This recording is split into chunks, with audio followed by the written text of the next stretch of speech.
Hello, everyone, and I want to formally introduce myself because I have been holding it in. Everybody been telling me I need to have a mother freaking YouTube. And just in case you don't know who I am, a mother freaking Whitley Porter.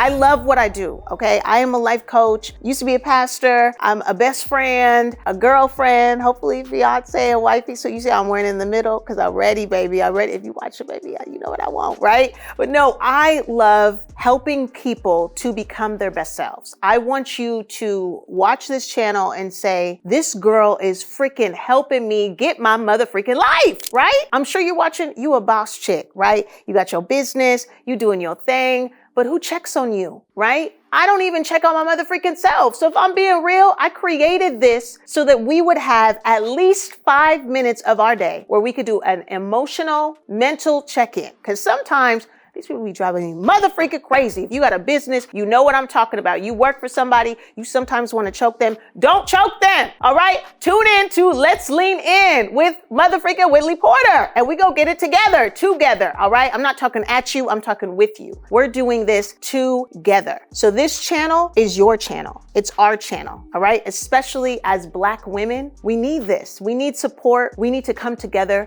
We need to feel like we can be real, we can be raw, we can be powerful, we can be vulnerable. That's what this is about. Now, I want to talk to you about something.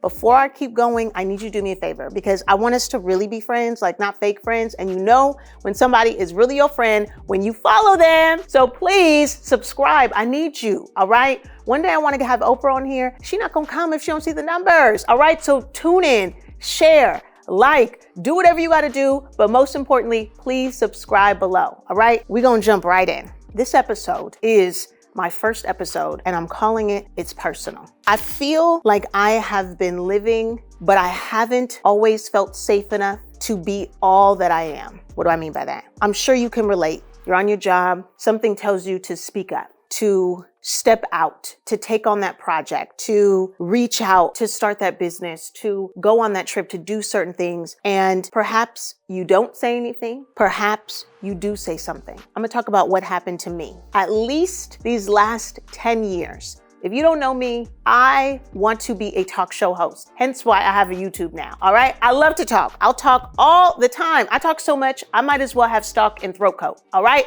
That's all I do is talk. I literally have to explain everything to people. I've learned to be a great communicator. Sometimes I'm not that great, especially if you ask my boyfriend, he gonna be like, no, she a little crazy. But, all right, who's not? Moral of the story is I love to talk. I've always wanted a talk show. I used to talk to my stuffed animals. It was one thing that I just really enjoyed doing, maybe because I was the only child and I also didn't have anyone to talk to, but I really felt passionate about talking about issues that we really deal with. I've always wanted to go deeper and to be real. So when I graduated college, I assumed that it was going to be one of those things where I just go after a job. I just show up at Sony. I tell them I want a talk show. I give them my little raggedy reel that I made. I mean, I should drop a clip. Y'all see it? It is terrible. I even had the Oprah hair, okay? My hair was bouncing. It was barely touching my shoulders. That's also Miss Mona. Don't be mad at me, but you cut off my hair, Miss Mona. You know I liked my hair. You cut it off because I told you I wanted to look like Oprah, and I did, all right? It was short, y'all. But I was feeling myself. I was doing my little segments. I was doing my thing. Nobody was watching. Nobody cared. And guess what? Neither did Sony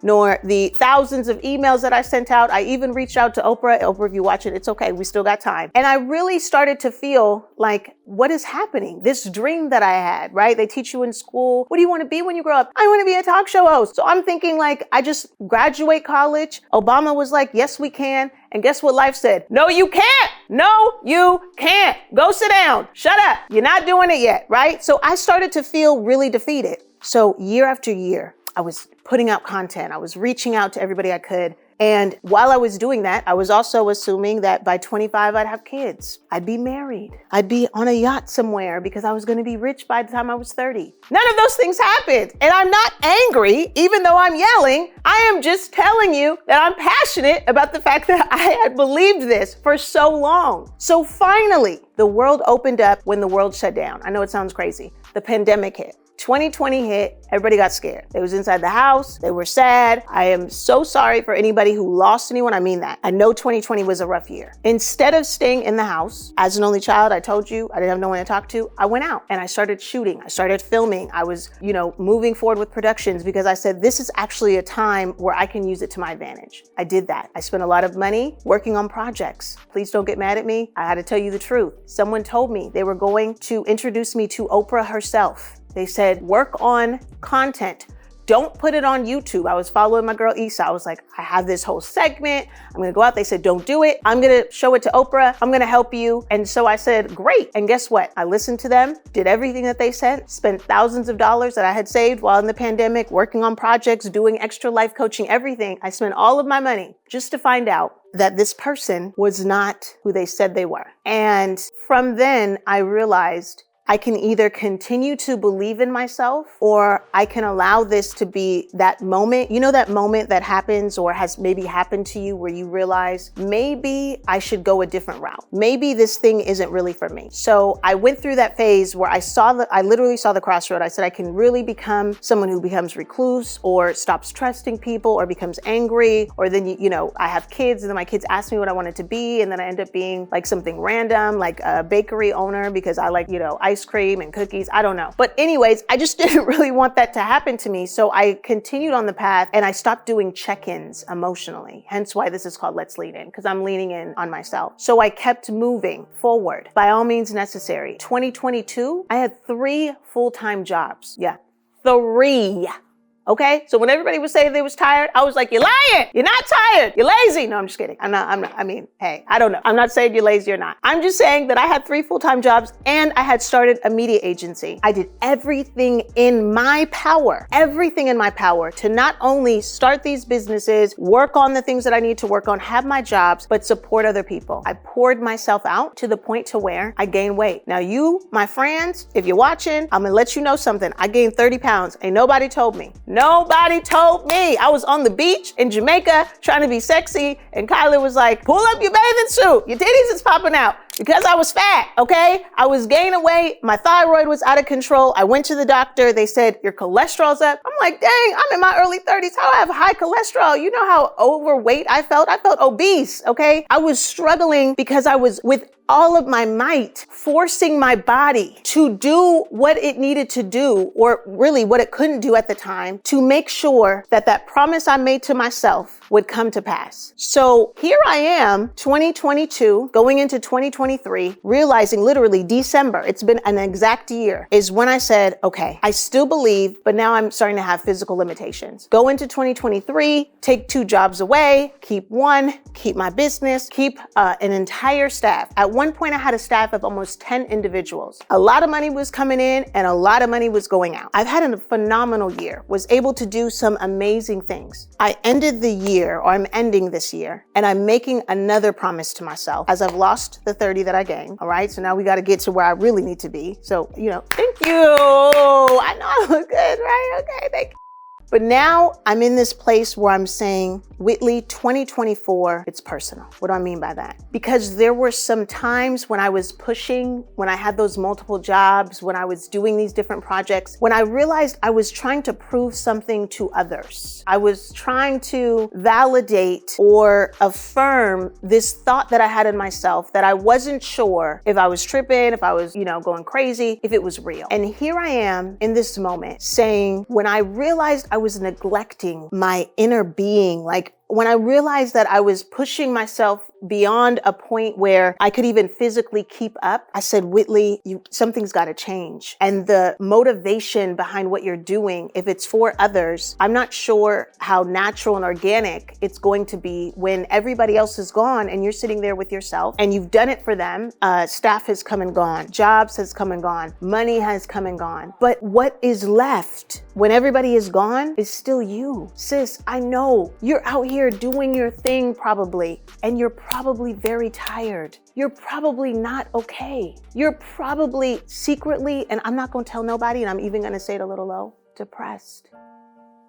You're probably sitting there, married, looking at the man next to you, and you love him and you want to love him, but you want him to love you for where you're at now, not comparing you to where you were when you first started, not comparing you to the version of who you think you should be, but the person you are now, the person who is worthy of love. As a Black woman, I am constantly sitting at tables trying to remind myself, even as I think I'm trying to remind those sitting at the table, that I'm worthy enough, that I'm good enough, that I should be there, that I do belong. So what do? I juggle. I do everything that I can possibly do at every moment to exhaust myself because something deep down feels like I will never quite be accepted or get what I need to get. So 2024 is personal. Let me tell you why. I'm going to do better to take care of myself. You see how I keep leaning in? That's why it's called Let's Lean In, because that's all I do, baby. I'm going to do better and make a commitment that 2024, I am true to who Whitley is.